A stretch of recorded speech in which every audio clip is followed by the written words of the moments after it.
carnales. Ajá. Y no estamos hablando de los carniceros, ¿verdad? Estamos hablando de las personas que viven bajo sus propios impulsos, deseos, su concupiscencia y todo eso. Vamos a abrir la Biblia primero en Génesis 10, porque ahí vamos a comenzar. Ajá. Entonces, en Génesis 10 nos va a estar dando la historia de los descendientes de Noé. Ajá.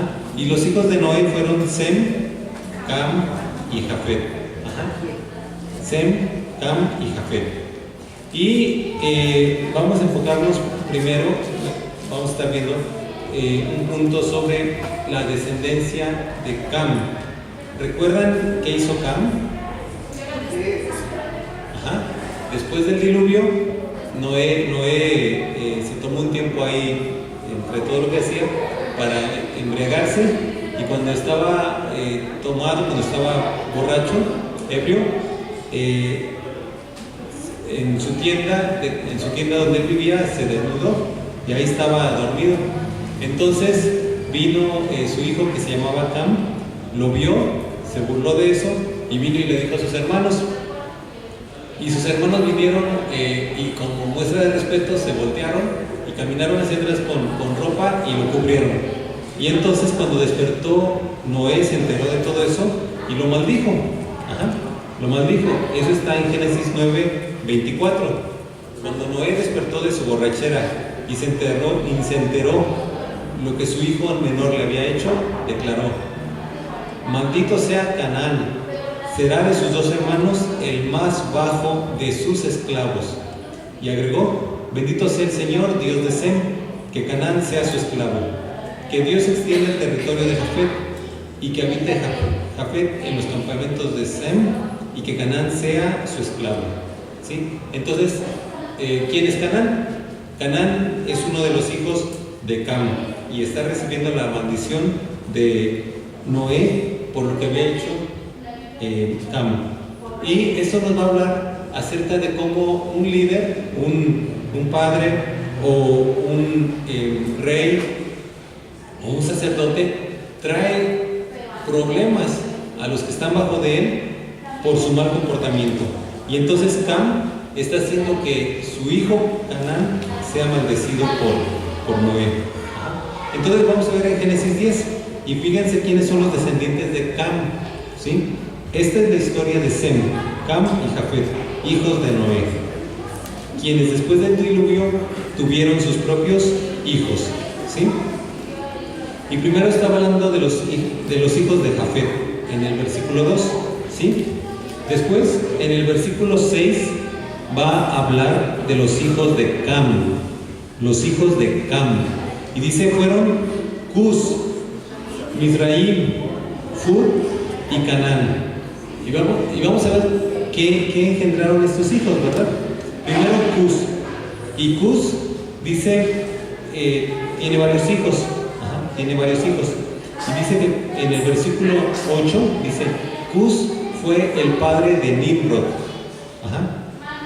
Conocido como el primer hombre fuerte de la tierra, quien llegó a ser un valiente cazador ante el Señor. Y cuando está diciendo un hombre fuerte, está hablando de un guerrero, ¿sí? Dice, por eso se dice como Nimrod, valiente cazador ante el Señor. Las principales ciudades de su reino fueron Babel, y es la primera que se menciona, Babilonia, Erech, Akkad, Calné, en la región de Sinar. Desde esa región, Nimrod salió hacia Asur, donde construyó las ciudades de Nínive, Rebot Ir, Cala y Resén, la gran ciudad que está entre Nínive y Cala. Y fíjense, Nimrod, que es hijo de Canaán, Nimrod, que es hijo, de Cam, es el que origina la ciudad de Babel, ¿sí? De donde saben después que la gente se desvía y empiezan a edificar la torre y se hace la confusión de las lenguas, ¿verdad? Pero también edificó Nínive, y es muy interesante porque tanto Babilonia, el imperio que surgió de Babilonia, como el imperio que surgió de Nínive, esos dos imperios conquistaron Israel cientos de años después, bueno, miles de años después, vinieron a conquistar a Israel y los llevaron cautivos, sacaron a la población a los judíos, los sacaron y los llevaron como esclavos a sus propias ciudades. El imperio de Babilonia, entre las cosas que conocemos, es que ellos se llevaron cautivo a Daniel y a la demás gente, ¿verdad? Y Daniel está en ese, como esclavo en el imperio de Babilonia. Y en el imperio de Asiria conocemos a Esther, ¿sí? Entonces, el libro de Esther. Entonces, eso es lo que originó Cam. Entonces, Cam trajo la maldición a sus hijos. Canaán recibe esta maldición. Su otro hijo, Nimrod, también van y hacen, continúan la descendencia de maldad. Luego, fíjense, versículo 13. Misrayim fue el antepasado de los ludeos, los anameos, los leavitas, los naptuitas, los patruseos, los caslujitas y los captoritas. ¿De quienes descienden quién?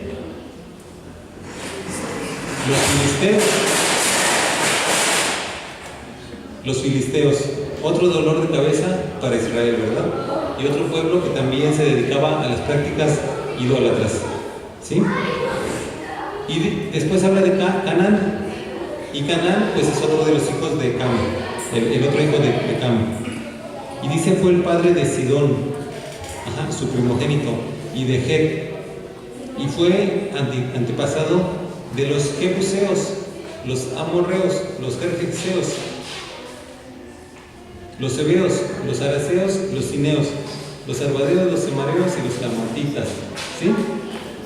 Dice, luego que estos clanes cananeos se dispersaron, su territorio se extendió desde Sidón hasta Gerar y Gaza, y en dirección de Sodoma, Gomorra, Adma y Zeboyim, hasta Laza. Estos fueron los descendientes de Cam, según sus clanes e idiomas, territorios y naciones. Y lo que estás viendo es de que es muy probable que de Canaán hayan salido los descendientes que fundaron las ciudades de Sodoma y de Gomorra. Entonces, la maldición que vino sobre Cam por su maldad, y también ellos, estando apartados de Dios, estando en rebeldía contra Dios, haciendo y fundando ciudades y tribus y clanes que iban a vivir apartados de Dios, iban a vivir una vida de idolatría. ¿Sí? Cuando a Cam le tocó ver los eventos del diluvio, a Cam le tocó ver cómo había sido la tierra antes del diluvio y la maldad que había entre la gente y cómo Dios declaró el juicio contra la tierra. Y después le tocó ver cómo vino el diluvio y mató a todas las personas así como Dios había dicho. Fue algo tremendo, fue una cuestión que estuvo anunciada, que tuvieron tiempo para prepararse, para construir el arca, ¿sí? No fue algo que de repente llegó una inundación y mató a la gente y ellos se salvaron de milagro. Fue algo que estuvo así día a día en la conversación de esa familia, en la familia de Noé. ¿Por qué? Pues porque tenían que hacer esa gran obra de construir el arca, y Dios le había dicho a Noé que iba a destruir la tierra por causa de la maldad de la gente, y entonces seguramente tuvieron mucho tiempo para discutir, padre, pero pues ¿cómo Dios va a matar a toda la gente? Y mira, estamos construyendo esto y no pasa nada, y ¿cómo va a venir una gran inundación? ¿Y cómo va a morir la gente? ¿Y para qué estamos haciendo esto? Porque esa construcción del arca tardó años, tardó mucho tiempo, fue mucho tiempo que tardaron en construirla. Y Cam fue testigo de cada una de esas cosas. Cada una de esas cosas fue testigo de todo el tiempo que pasó hasta que ellos terminaron. Y cuando terminaron, pues no pasaba nada, ¿verdad? Pero llegaron los animales, los metieron a llenar el arca en obediencia. Y después vino el diluvio y mató a la gente. Entonces, tuvo mucho tiempo para reflexionar, para aprender la lección, pero aún así Cam siguió en su vida apartado, ¿verdad? Y en rebeldía contra las costumbres y las ordenanzas que Dios tenía. Entonces, esto nos habla de un padre que es carnal, de un padre que vive para satisfacer su naturaleza, ¿verdad? Cam, que era hijo de Noé, se convirtió en padre de Misraim, padre de Nimrod, padre de... ¿quién era el otro? De Fud, y padre de Canaán, ¿sí? Y sus hijos siguieron el ejemplo, el mismo ejemplo cuando ellos se convirtieron también en padres y engendraron a muchas gentes. Entonces, la maldición vino sobre esos pueblos, esos pueblos nacieron con costumbres y ligados a la maldición. Y es muy interesante también otra cosa, que de ahí nacieron naciones poderosas. Por ejemplo, los filisteos, ellos tenían una tecnología más avanzada que el resto de los pueblos. Ellos aprendieron a trabajar el hierro, y sus herramientas y sus armas eran de hierro, cuando los demás pueblos usaban herramientas de metales más débiles, ¿sí? Entonces, cuando la Biblia, no sé si has visto en algunas partes que dice que habla de carros de hierro, tenían carros de hierro, tenían espadas de hierro. Entonces, los filisteos, que son descendientes ¿de quién? De Misraim, ¿verdad? Los descendientes de este hombre Misraim tenían esa tecnología, ese conocimiento para trabajar el hierro, y entonces se hicieron un pueblo poderoso. Por eso los filisteos se hicieron poderosos, porque tenían una ventaja en las batallas, en las guerras. Sus armas eran mejores, eran más fuertes, ¿sí? Pero aunque era un pueblo fuerte, un pueblo con inteligencia, pues estaba entregado a la idolatría y a prácticas paganas. Los pueblos de Canaán vivían en un lugar privilegiado, vivían en un lugar donde fluía leche y miel. Leche y miel. Era un lugar de abundancia. La zona del territorio de Canaán era un territorio de abundancia. Cuando los israelitas enviaron a unos espías para conocer la tierra de Canaán, ¿sí? Porque ellos venían de Egipto, habían vivido 400 años en Egipto, ya no conocían cómo estaba la situación de esa región.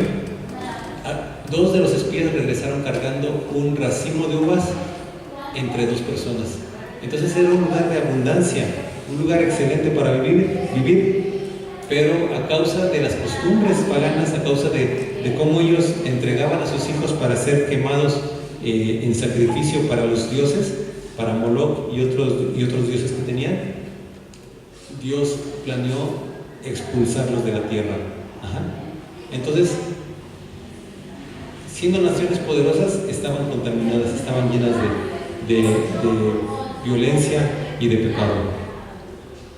Babilonia también. Babilonia fue un imperio, fue una ciudad importante, y de ahí sí surgió un imperio tremendo, uno de los imperios grandes de la antigüedad, ¿sí? Pero ¿qué pasa? Ya no existen. La ciudad ya no existe. Lo mismo Nínive, la ciudad ya no existe. Y lo mismo podríamos pensar de otros imperios grandes que estaban apartados de Dios. Grecia tuvo un gran imperio, y ahora es una nación sumida en la pobreza. Es una nación con graves problemas económicos, ¿sí? Egipto también fue una nación que fue un gran imperio. Fue una nación que que conquistó grandes territorios. Conquistó Israel, conquistó grandes partes de África, pero ahora es una nación de tercer mundo, ¿sí? Entonces, bueno, y por el contrario, pues Israel están en una situación muy de prosperidad económica, ¿verdad? Entonces, el tema es que cuando los padres de las familias están dedicados a la vida de carnalidad, a la vida de pecado, a la vida de las pasiones, a la vida de las situaciones de su concupiscencia, las familias van a sufrir. Cuando los reyes están dedicados a la maldad, están apartados de Dios, están rebeldes contra Dios, la nación va a sufrir, ¿sí? aunque aparentemente las cosas vayan bien al principio, después van a terminar mal, ¿sí? Por la desobediencia de los reyes va a sufrir la nación. Por la desobediencia de los líderes religiosos también van a sufrir las iglesias y las congregaciones. Y eso es muy importante, hermanos, porque nosotros estamos llamados a servir a Dios. Y de aquí, de los muchachos, de los hermanos, de las hermanas, pues hay personas que están ayudando a otras personas, ¿no? Por ejemplo, el hermano Verde que visita el hermano Consuelo o así. Y más trabajo, ¿no? Por ejemplo, Carlos que está sirviendo ya allá en Texas. Entonces, es muy importante, hermanos, que como líderes, como padres, como personas que tenemos a familia, a hermanos a nuestro cargo, es muy importante que tengamos una vida de santidad, de pureza, porque si no, vamos a traer dificultades para los que están con nosotros, ¿sí? Otro ejemplo, hablando de las naciones, el rey Saúl, que era un rey que había sido escogido por Dios, señalado por Dios, por causa de su desobediencia contra Dios, llevó a Israel a problemas y a sufrir derrotas en la guerra. Y el mismo día, fíjense lo que dice el primer libro de Samuel, capítulo 31. Primer libro de Samuel, capítulo 31, versículo 6. ¿Alguien que lo lea? Fíjense, en un solo día. Escriba. ¿Alguien quiere otro premio? Primero. Saúl en aquel día, juntamente con sus 3 hijos, su escudero y todos sus varones. Exactamente. Primer libro de Samuel 31:6. En el mismo día murieron Saúl y sus hijos, Saúl y todos sus varones, aún su escudero que estaba con él, murió con él, ¿sí? El mismo día. ¿Por qué? Por la desobediencia de Saúl, porque Saúl se apartó de la obediencia y la humildad ante Dios. El sacerdote Elí y sus 2 hijos murieron el mismo día también, ¿sí? Entonces, los padres tenemos la responsabilidad, la obligación ante nuestra familia de llevar una vida recta, hermanos. Los pastores, los líderes, las personas que están acá en las congregaciones tienen la obligación de llevar una vida recta, hermanos, ¿sí? Es una cuestión que es muy sencilla, pero es muy importante y que luego las personas piensan que Dios los escogió, que Dios los llamó, porque Dios los está usando, pueden darse libertades y pueden hacerse, y piensan que Dios no los va a tocar, que Dios no va a tratar con ellos, y no es así, hermanos. No solamente ellos, sino también las congregaciones sufren, las familias sufren por estas situaciones.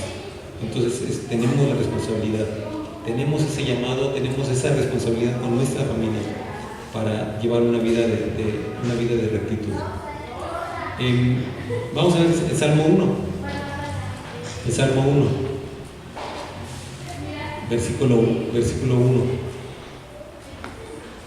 Bienaventurado el varón que no anduvo en consejo de malos, ni estuvo en camino de pecadores, ni en silla de escarnecedores se ha sentado. Y esta es la primera cosa. La primera cosa es que la persona tiene que estar apartada de los caminos de la maldad, apartada del consejo, apartada de las pláticas de maldad. Uno puede tener amigos, puede tener conocidos, puede ir a fiestas, puede platicar con el vecino, etcétera, con los amigos del trabajo. Sin embargo, hay un momento en que las pláticas se tornan en consejo de maldad. Las pláticas se tornan en discutir la maldad que se está haciendo, ¿no? Por ejemplo, si tú tienes un amigo que está metido en el adulterio, ¿no? Y entonces o en la fornicación o cosas así, y entonces tú estás en las pláticas y todo el tiempo están hablando de eso, pues, ¿qué crees que va a pasar contigo? Tú también te vas a empezar a hacer de esa manera. Tú también vas a empezar a tener esos pensamientos iguales que los demás. Entonces debe apartarse del consejo de los malos, debe apartarse del camino de la maldad, ¿sí? Pero no solamente eso, nada más eso hay personas que dicen, bueno, yo no ando en eso, ¿no? Pero hay otra cosa más que se necesita, y eso está en el siguiente versículo. Salmos 1, versículo 2.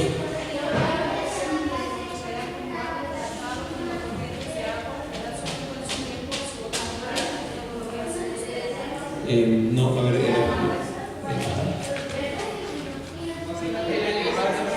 exacto.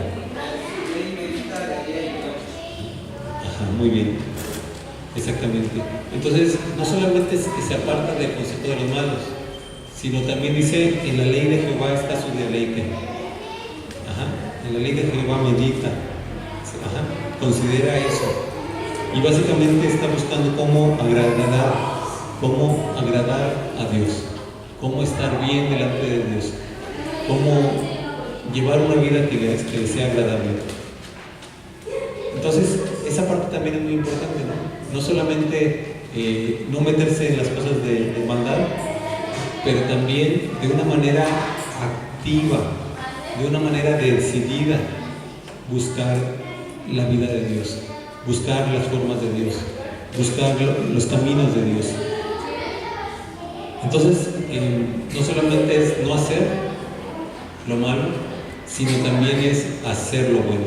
Las bendiciones vienen, ¿verdad? Dice, será como árbol plantado y todo lo demás. Dice, todo lo que hace, prosperará. Todo lo que hace, prosperará. ¿Sí? Vamos a ver otro ejemplo. Mateo 27, versículo 17.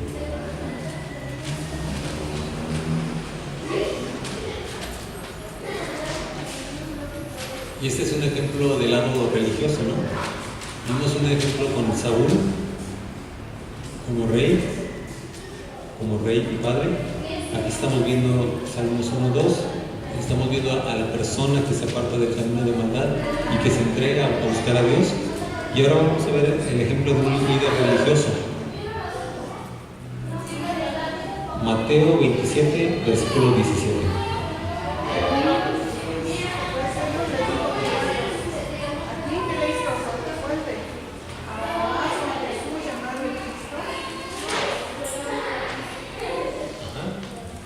¿Puede leer lo que sigue? Porque sabía que la niña le habían entregado. Exactamente. Y entonces, fíjense que era más justo Pilatos. Era más justo realmente. Si ustedes ven lo que está pasando con Pilatos, cómo él trata de hacer lo correcto, ¿sí? Dice, porque sabía que por envidia lo habían entregado. ¿Y quién fue el que lo entregó? ¿La gente del pueblo? ¿Quién fue? Los líderes religiosos, ¿sí? Fueron los que llevaron a Pilatos para que fuera muerto, porque ellos no lo podían matar directamente, ¿sí? Por envidia lo habían entregado.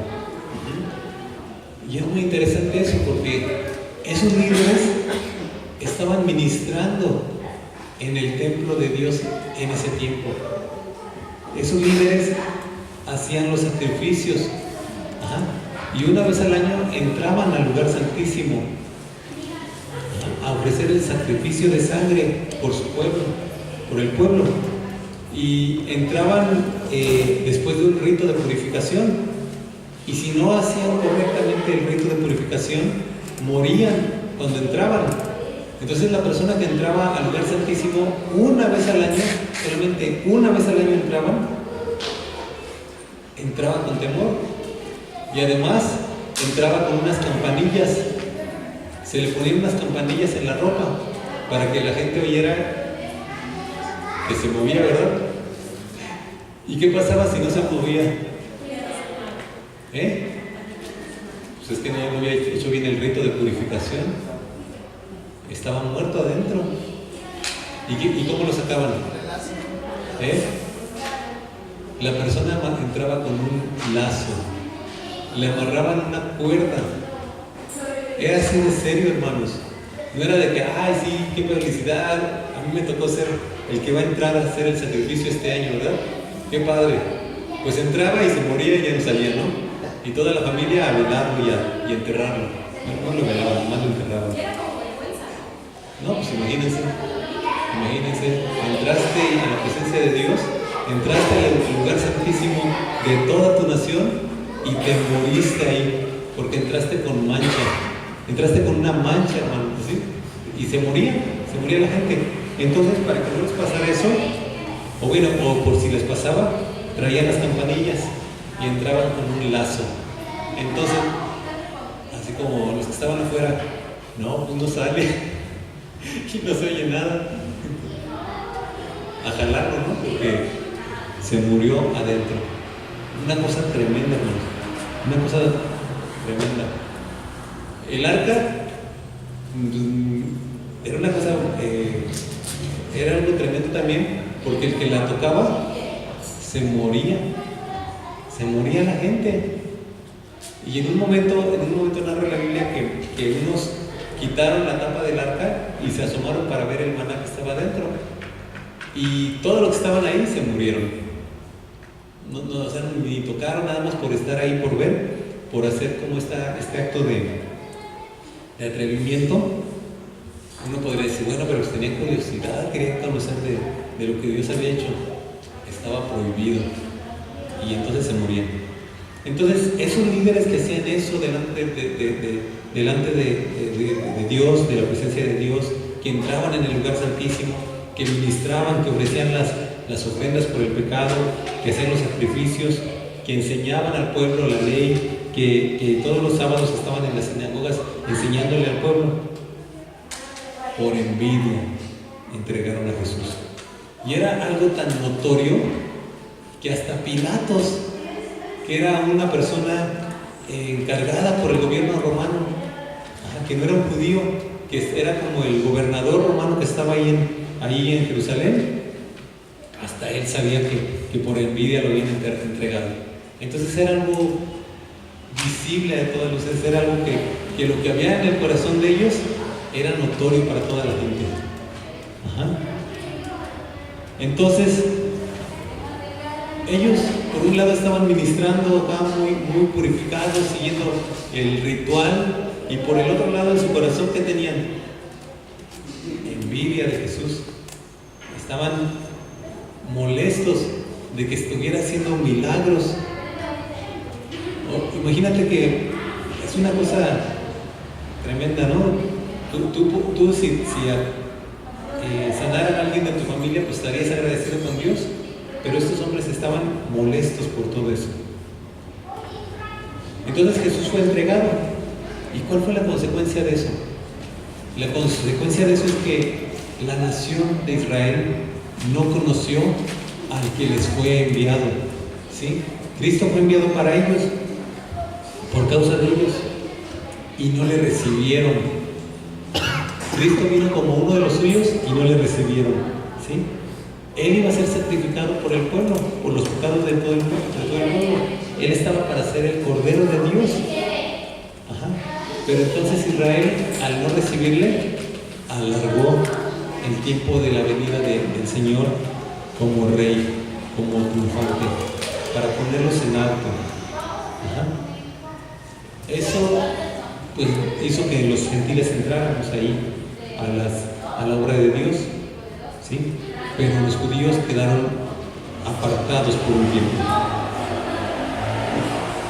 Y desde ese tiempo en que Jesús murió, desde ese tiempo, unos pocos años después, los judíos fueron literalmente arrasados. Llegaron los romanos, porque se levantaron los judíos contra el imperio romano, se quisieron liberar por ellos mismos, por su propia mano, y los romanos los aplastaron.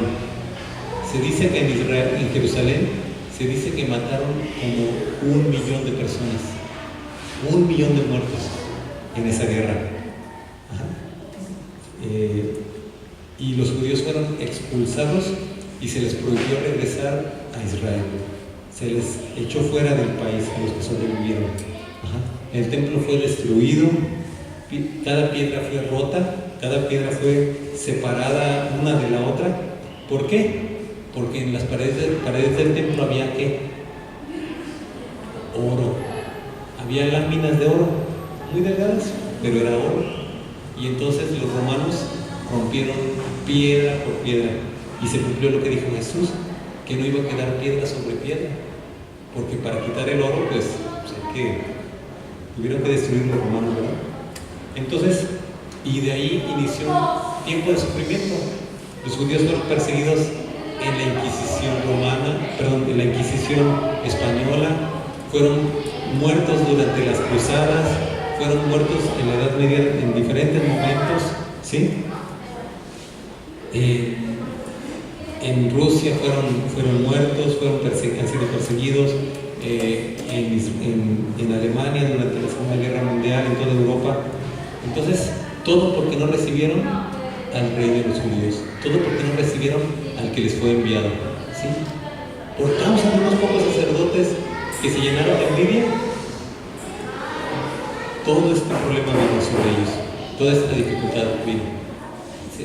La pregunta que tengo es, ¿qué papel jugó Ignacio de Loyola en España cuando se proclama la Inquisición? No escuché. ¿Qué papel jugó Ignacio de Loyola en España cuando se declara la Inquisición? Sí, tengo conceptos muy vagos. Lo que entiendo es que él funda uno de los movimientos, pero no podría decirle más historias en general.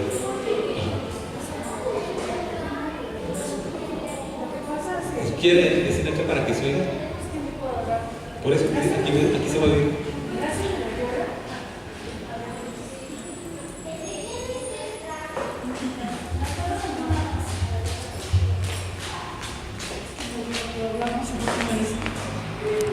La pregunta de Ignacio de Loyola.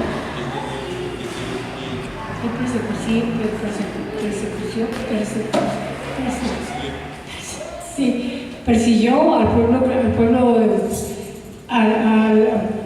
lo mismo que hicieron los, ¿cómo se llaman los? Que son muy Él vino sin merecimiento como la suerte de Dios, como lo que estaba haciendo. Pero los judíos no han sido queridos durante todo el tiempo, porque ellos mismos, aquí les decía, lo que estás viendo ahorita, cuando decía Pilato que no veía ningún cargo en este justo, entonces ellos gritaron, matar, que su sangre caiga sobre nosotros, y es por eso que han sido vencidos por todos los años. Pero Ignacio de Loyola peleaba, él pone como que resguarda las puertas de las casas, porque ataca realmente la iglesia cristiana. No te puedo explicar ahorita mucho, claro que no puedo ni hablar. Pero es muy importante porque a mí el principal que ataca a la iglesia cristiana es uno de los profesores de la Inquisición. Sí, durante la Edad Media la gente estaba, o la religión estaba en una situación muy, muy delicada, muy grave, de pecado y de enseñanzas falsas que se habían mezclado de los pueblos europeos en diferentes lugares con la práctica cristiana, ¿sí? Porque él atacaba, él era la contrarreforma, estaba en contra de la reforma, porque la reforma sí habla de Cristo, del verdadero Dios, pero la Biblia dice la bonita, dice que nos da agua con vino esclavonado, que nos da la verdad. Sí, entonces se levantó el movimiento de reforma, que era un movimiento para limpiar las prácticas dentro de la religión, dentro de la iglesia cristiana, y de ese movimiento de reforma después nosotros venimos. Ajá. Entonces pues hubo otros movimientos también para aplastar la reforma, y hasta donde tengo entendido, pues él jugó un papel importante en eso. Podemos ver un poquito más sobre eso después. La situación es que usted quería decir algo, ¿no? ¿Por qué? Entonces estos líderes religiosos que por envidia mataron a Jesús y no le recibieron, no le aceptaron, trajeron años y siglos de sufrimiento para toda la nación. Años y siglos de sufrimiento. Y hasta recientemente el pueblo judío se volvió a levantar y pues está prosperando con la ayuda de Dios, porque ellos, sin saberlo, están cumpliendo los planes de Dios para que Dios pueda cumplir lo que ha establecido a través de la revelación que dio al apóstol Juan. Y esa revelación es lo que se llama el libro de Apocalipsis, porque el libro de Apocalipsis o Apocalipsis significa revelación, ¿sí? Entonces, el resumen es que la santidad, la vida de justicia es necesaria, hermanos, es necesaria para todos nosotros. Vamos a ver un versículo más, que es el Salmo 93:5, y con este es el versículo que vamos a terminar. Salmos 93, versículo 5. Tus testimonios son firmes, la santidad conviene a tu casa, oh Jehová, por los siglos y para siempre. Exactamente. Dice que la santidad nos conviene, la santidad le conviene a la casa de Dios. Y en la nueva versión internacional está traducido como la santidad es el adorno de tu casa. Es el adorno de tu casa. Y nosotros somos la casa de Dios. Nosotros somos la casa de Dios. Entonces, la vida de justicia, hermanos, la vida de santidad es lo que nos adorna. Es lo que nos hace agradables delante de Dios. A ti te gusta llegar a tu casa y que esté levantadas las cosas, ordenadas las cosas, cuidadas, que las cosas estén en su lugar. Te gusta ver la pared pintada, así, ¿no? El adorno de nosotros, el adorno de nuestras vidas es la santidad, hermanos.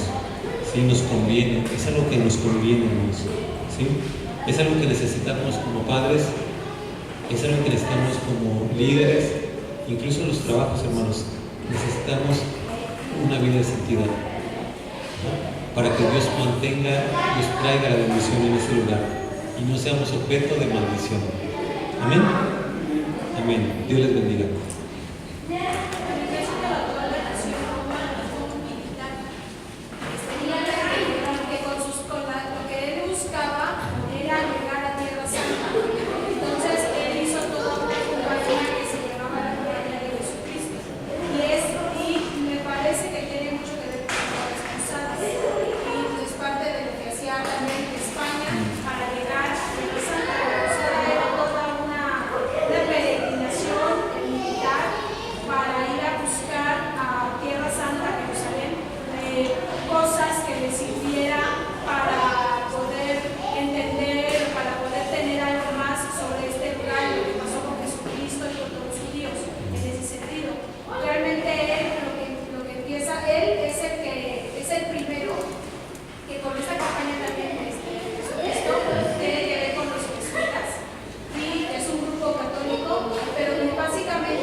Cuando la iglesia estaba por épocas oscuras. Ok, vamos a tener algunos avisos. Primero, ¿usted les quiere dar? Entonces, algunos avisos.